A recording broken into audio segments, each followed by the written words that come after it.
Praise the Lord.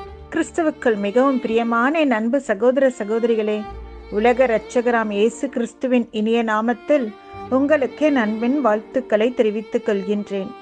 Length நாட்கள் 17ஆம் நாள் தியானமாக 40 days life changing 40 thoughts, 40 நாட்கள் உங்கள் வாழ்வை மாற்றும் 40 குணங்கள் என்ற தலைப்பில் நம்மிடம் இருக்கக்கூடாத தீய குணமாகிய கோபத்தை குறித்து தியானித்து கர்த்தருக்குள் சாந்தமும் அமைதலுமான வாழ்க்கை வாழ்வோம். கோபம் என்பது ஒரு கொடிய குணம். அது மன்னிப்புக்கு இடம் கொடுக்காது, சூழ்நிலையை புறக்கணிக்கும், கடினமான வார்த்தைகளை உதிர்க்கும், ஆலோசனைகளை அலட்சியம் பண்ணும், எந்த ஒரு காரியத்தையும் புரிந்து கொள்ள முயற்சியே செய்யாது.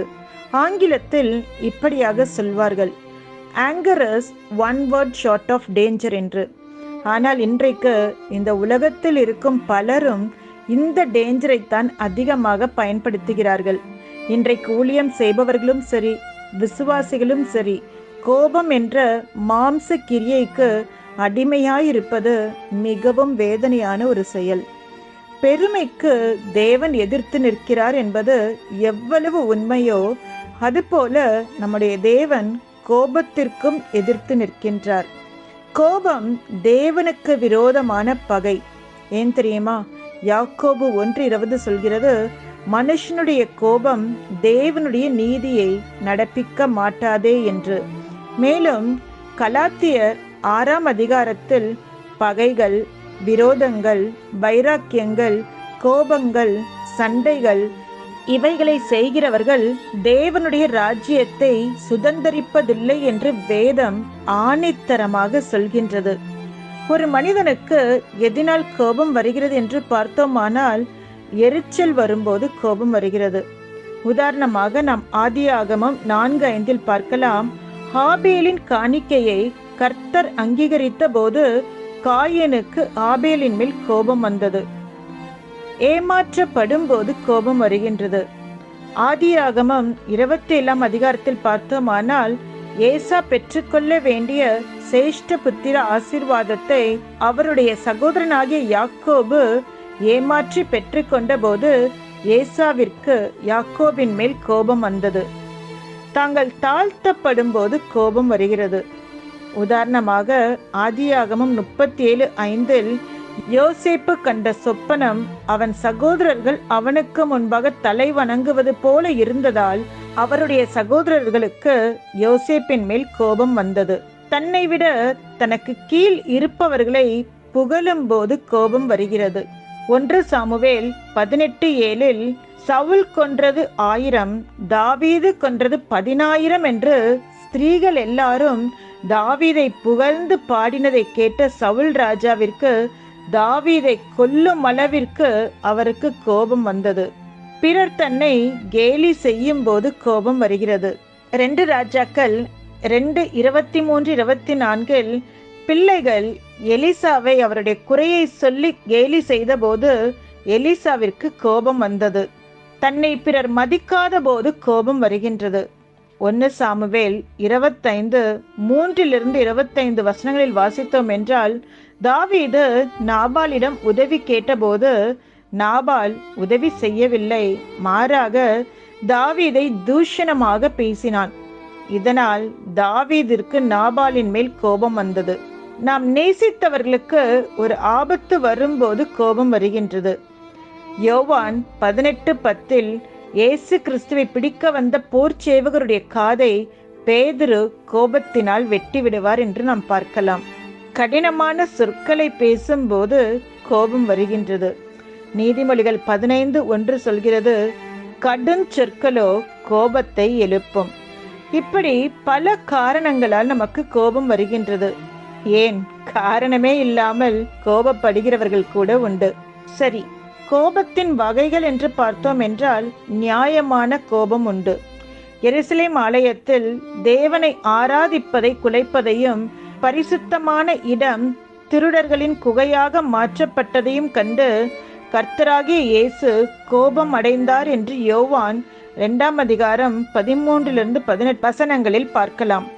ஓய்வு நாளில் சூம்பின கையுடைய மனுஷனை ஆண்டவர் சுகமாக்கினதற்காக இருதய கடினப்பட்ட யூத மக்கள் மீது கர்த்தர் கோபம் அடைந்தார் என்று மார்க்கு 3:5 பார்க்கலாம். ஆம், நம்முடைய தேவன் அநியாயத்தை கண்டு அவர் சகித்து கொள்ளவே மாட்டார். மேலும் நியாயமான காரியங்களை செய்ய விடாதபடி தடை செய்கிறவர்கள் மேல் அவர் கோபம் கொண்டார் என்று நாம் அறிந்து கொள்ளலாம். இன்னொன்று நியாயமற்ற கோபம். ஆனால் மனுஷர்களாகிய நாம் நியாயமான கோபத்தை காண்பியாமல் நம்முடைய மாம்சத்தின் தூண்டுதலால் நியாயமற்ற கோபத்தை வெளிப்படுத்துகிறவர்களாக இருக்கின்றோம்.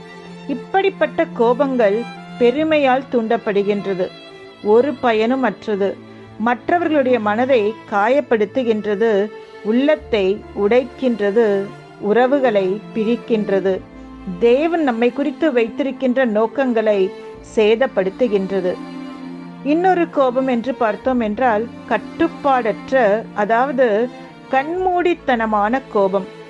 பொருட்களுக்கு சேதம் அல்லது மனிதர்களுக்கு தீங்கு விளைவிக்கும். ஆதியாகமம் 4:3-8 வரை பார்த்தோம் என்றால், சில நாள் சென்ற பின் காயின் நிலத்தின் கனிகளை கர்த்தருக்கு காணிக்கையாக கொண்டு வந்தான். ஆபேலும் தன் மந்தையின் தலையீற்றுகளிலும் அவைகளில் கொழுமையானவைகளிலும் சிலவற்றை கொண்டு வந்தான். ஆபேலையும் அவன் காணிக்கையையும் கர்த்தர் அங்கீகரித்தார், காயினையும் அவன் காணிக்கையையும் அவர் அங்கீகரிக்கவில்லை. அப்பொழுது காயினுக்கு மிகவும் எரிச்சல் உண்டாகி அவன் முகநாடி வேறுபட்டது. காயின் தேவனுக்கு உகந்த காணிக்கையை கொண்டு வராமல் தன் சகோதரனுடைய காணிக்கையை கர்த்தர் அங்கீகரித்து தன் காணிக்கை அங்கீகரிக்கவில்லை என்று எரிச்சல் பட்டு தன் கோபத்தை கட்டுப்படுத்த முடியாமல் தன் சகோதரனாகிய ஆபேலை கொலை செய்தான். பாருங்கள், காயினின் கட்டுப்பாடற்ற கோபம் தன் சொந்த சகோதரன் என்றும் பாராமல் அவன் உயிரையே பறித்துவிட்டது. கோபம் வருவதற்கு பல காரணங்கள் இருந்தாலும் அல்லது கோபங்களின் வகைகள் எப்படிப்பட்டதாக இருந்தாலும் கோபம் கொள்வது நல்லதல்ல என்று வேதம் நம்மை எச்சரிக்கின்றது. யாக்கோபு 1:19-20 இப்படியாக சொல்கிறது: ஆகையால் என் பிரியமான சகோதரரே, யாவரும் கேட்கிறதற்கு தீவிரமாயும் பேசுகிறதற்கு பொறுமையாயும் கோபிக்கிறதற்கு தாமதமாயும் இருக்க கடவர்கள். மனுஷனுடைய கோபம் தேவனுடைய நீதியை நடப்பிக்க மாட்டாதே. ஆம், என கண்பானவர்களே, நம்முடைய வேத புத்தகம் எத்தனை இனிமையான ஒரு புத்தகம். நம் கேள்விக்கு பதிலும் கொடுக்கின்றது, நம் குறைகளை சீர்படுத்தி நாம் நடக்க வேண்டிய வழியை காட்டி நம்மை நல்லவர்களாக மேன்மையுள்ளவர்களாக மாற்றுகின்றது. ஆதலால் தான் இந்த வேத புத்தகத்தை இரவும் பகலும் தியானிக்க வேண்டும் என்று சங்கீதக்காரன் நமக்கு அறிவுறுத்துகின்றார். இந்த வசனம் நமக்கு தெளிவாய் ஒரு காரியத்தை நமக்கு சொல்கின்றது. கேட்கிறதற்கு தீவிரமாகவும் பேசுகிறதற்கு பொறுமையாகவும் கோபிக்கிறதற்கு நாம் எப்படி இருக்க வேண்டுமாம்? தாமதமாகவும் இருக்க வேண்டுமாம். எவ்வளவு அருமையான ஒரு வசனம் பாருங்கள். நாம் இந்த வசனத்தின்படி நடந்து கொண்டால் தேவனுடைய பார்வையிலே நீதியாக காணப்படுகிறது மாத்திரமல்ல, நாம் நமக்கே ஆசீர்வாதமாக இருப்போம். மனிதர்களாகிய நாம் அன்பு, மகிழ்ச்சி, துக்கம், கவலை, வேதனை, கோபம், சோர்வு என்று பலவிதமான உணர்ச்சிகளை வெளிப்படுத்துகின்றோம். நம்முடைய ஒவ்வொரு நாளின் சூழ்நிலைக்கேற்ப நம்முடைய உணர்ச்சிகள், சிந்தனைகள் மாறுகின்றது. இதிலே அடிக்கடி நம்மில் ஏற்படுகின்ற உணர்ச்சி என்னவென்றால் கோபம்தான். இதை குறித்து பெரியவர்கள் ஒரு பழமொழி சொல்வார்கள்: ஆத்திரக்காரனுக்கு புத்தி மட்டு என்று. ஒருவர் கோபப்படும் போது முன்பின் யோசிக்காமல் பேசி விடுவார்கள். தன் பேச்சினால் மற்றவர்களை காயப்படுத்தி விடுவார்கள். இன்று யாருக்குத்தான் கோபம் வரவில்லை? எல்லாருக்குமே கோபம் வருகின்றது. குழந்தைகள் கூட கோபம் கொள்கின்றார்கள். அவர்கள் கேட்கின்ற பொருட்களை பெற்றோர் வாங்கி தரவில்லை என்றால் கீழே உருண்டு பிறண்டு அழுகிறார்கள். கோபத்தின் வெளிப்பாடான அந்த அழுகையின் மூலம் தங்களுடைய கோரிக்கைகளை அவர்கள் நிறைவேற்றி கொள்கிறார்கள். குழந்தைகளுக்கே கோபம் வரும்போது பெரியவர்களுக்கு வராதா என்ன? கட்டாயம் வரும். எல்லாருமே கோபப்படுகிறோம். அந்த கோபத்தின் விளைவால் ஏற்பட்ட நிகழ்வுகளுக்காக பின்னர் வருத்தப்படுகின்றோம். என கண்பானவர்களே, அகத்தின் அழகு முகத்தில் தெரியும் என்று சொல்வார்கள். நாம் கோபப்படும் போது நம்முடைய அழகான முகம் மாறுபடுகின்றது. இன்று கோபத்தினால் தங்கள் வாழ்க்கையை இழந்து நிற்பவர்கள் அநேகர். பலர் தற்கொலை செய்து கொள்வது கூட கோபத்தின் ஒரு வெளிப்பாடுதான். நான் ஒரு புத்தகத்தில் இவ்வாறு படித்தேன். உங்களுக்கு கோபம் வரும்போது அல்லது உங்களை மற்றவர்கள் புண்படும்படியாக பேசும்போது துக்கம் தொண்டையை அடைக்கும். அப்படிப்பட்ட சமயத்தில் 1, 2, 3 என்று 10 வரை உங்கள் மனதிற்குள் எண்ணுங்கள், அல்லது ஒரு டம்ளர் தண்ணீரை எடுத்து குடியுங்கள். உங்கள் கோபம் சட்டென்று மாறுவதை பார்ப்பீர்கள். பிறகு நீங்கள் நிதானித்து பேச வேண்டிய காரியங்களை அல்லது உங்கள் நியாயங்களை நீங்கள் எடுத்து கூறலாம் என்று எழுதப்பட்டிருந்தது. முயற்சித்துத்தான் பாருங்களேன். பதறின காரியம் சிதறும் என்று ஒரு பழமொழி சொல்வார்கள். ஆதலால் நீங்கள் படிக்கின்ற இடமாக இருக்கட்டும், வேலை செய்கின்ற இடமாகட்டும், நம்முடைய வீடு ஆகட்டும், எங்கேயும் எப்போதும் நிதானத்துடன் செயல்படுவது நமக்கும் நல்லது, நம்மை சுற்றி இருப்பவர்களுக்கும் நல்லது. வேதத்தில் பார்த்தோமானால் கோபப்பட்டு தங்களுடைய மேன்மையை கனத்தை இழந்து போன பலர் உண்டு. காயின் கோபப்பட்டதால் கொலைக்காரனாக மாறினார். பார்வோன் கோபப்பட்டபடியினால் செங்கடலில் தன்னுடைய வாழ்க்கையை இழந்து போனார். மோசே கோபப்பட்டபடியினால் வாக்கு பண்ணப்பட்ட கானான் தேசத்தை சுதந்தரிக்கின்ற பாக்கியத்தை இழந்து போனார்.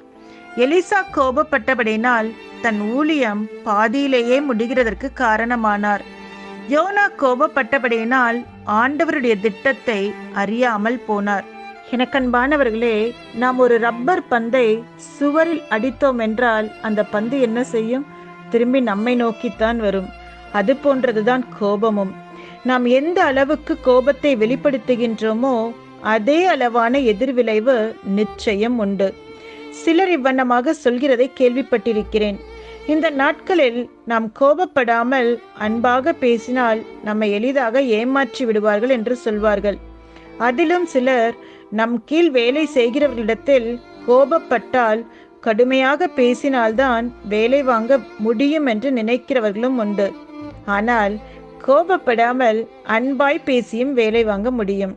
அன்பால் எதையும் சாதிக்க முடியும். இந்த உண்மையை நாம் புரிந்து கொண்டால் கோபத்திற்கு நிரந்தரமாக நாம் குட் பை சொல்லிவிடலாம். கோபத்தின் விளைவை குறித்து எண்ணும் போது எனக்கு ஒரு கதை நினைவிற்கு வருகிறது. ஒரு தகப்பன் எதற்கெடுத்தாலும் கோபப்படும் தன் மகனுக்கு ஒரு பாடம் கற்றுக் கொடுக்க முடிவு செய்தாராம். அவர் ஒரு நாள் தன் மகனை பார்த்து, உனக்கு கோபம் வரும்போதெல்லாம் வீட்டின் பின்புறம் உள்ள சுவற்றில் ஒரு ஆணியை அடிக்கும்படி கூறினார். அப்படியே அந்த மகனும் ஆணிகளை அடித்தான். 1 மாதம் சென்றதும் மகனை அழைத்து கொண்டு அந்த சுவரை பார்க்க சென்றார். அங்கு சென்று போய் பார்த்தபோது சுவரே தெரியாத அளவு அந்த இடம் ஆணிகளால் நிறைந்திருந்தது.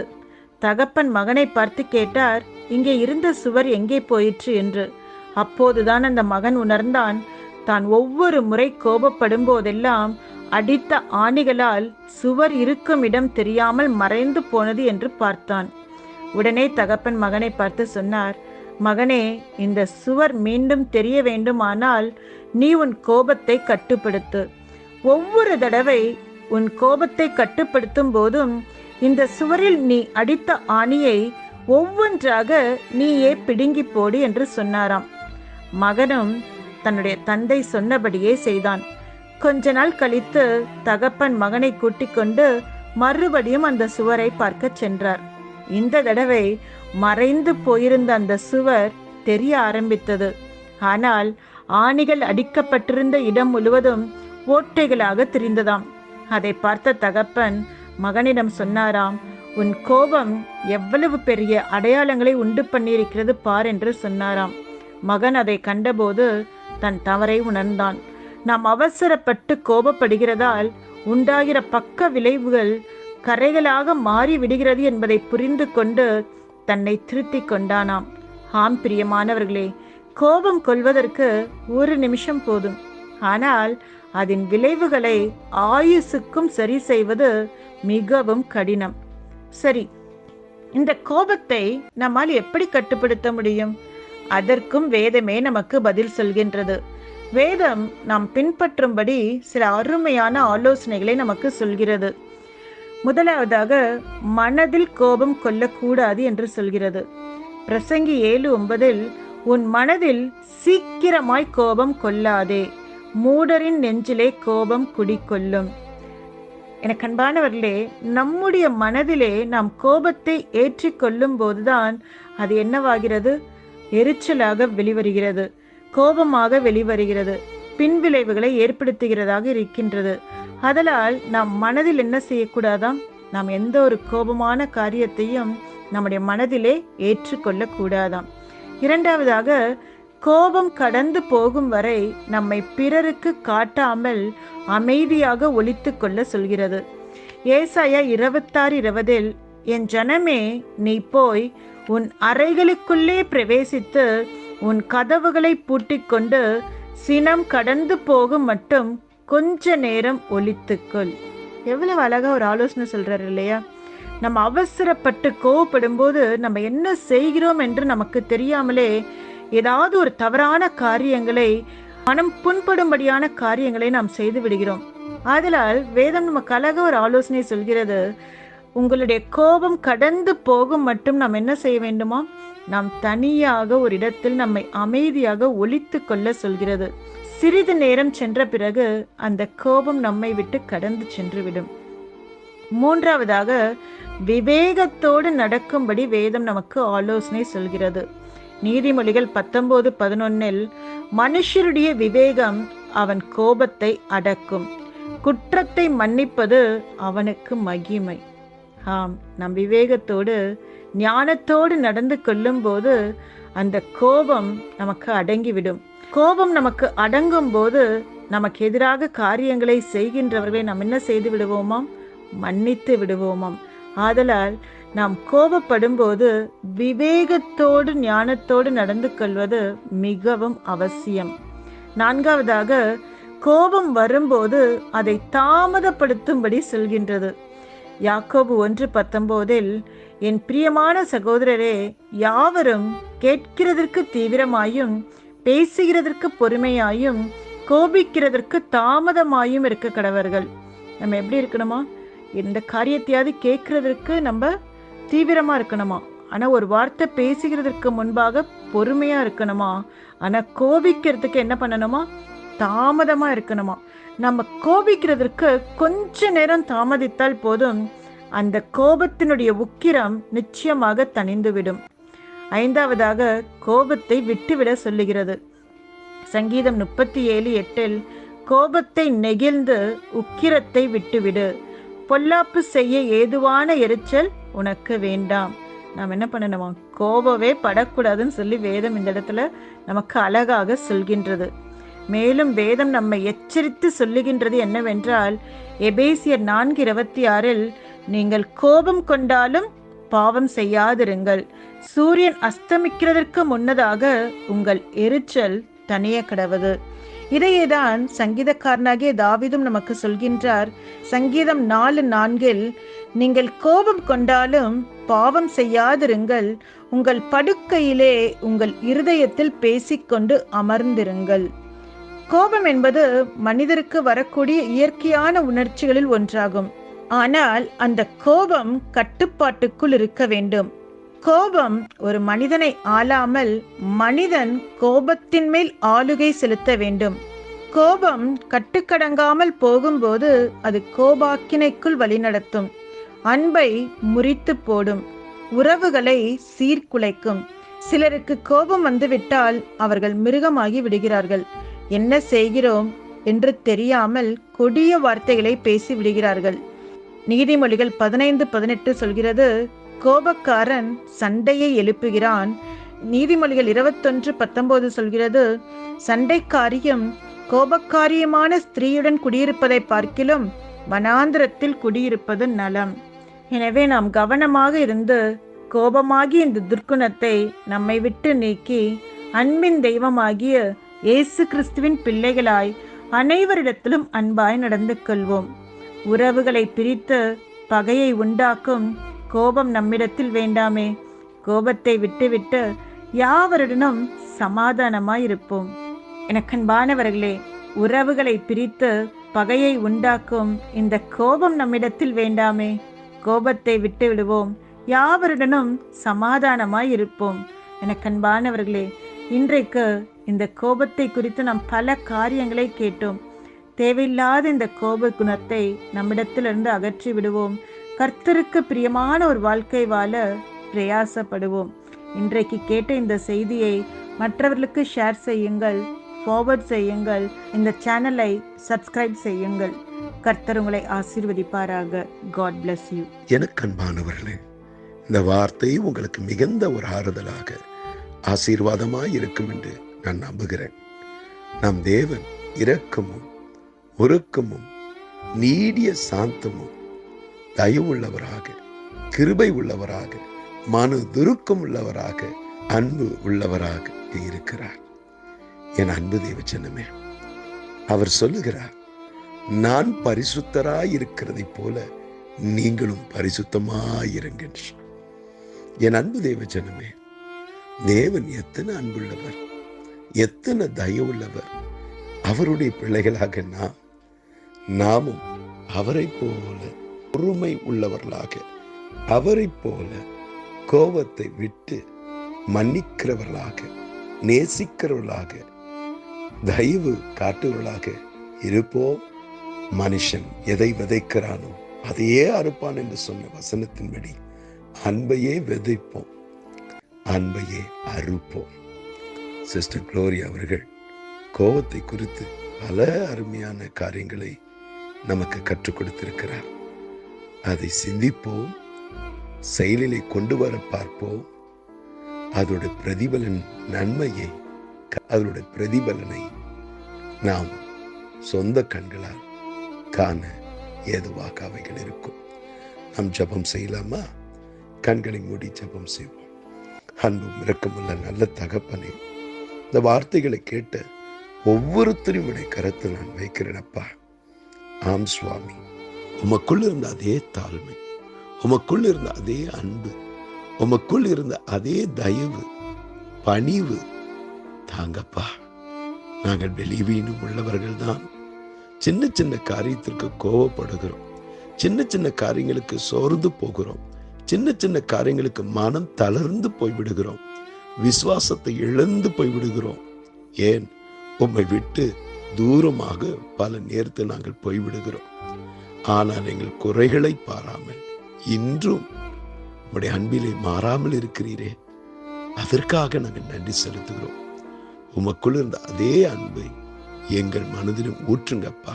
உம்மையே பற்றிருக்க, உம்மையே சார்ந்திருக்க கிருபை தாங்க. நீர் அப்படியே செய்ய போகிறதுக்காக நன்றி. இயேசு மூலம் எடுக்க நிகழ்ச்சியை நல்ல பிதாவே, ஆமென், ஆமென்.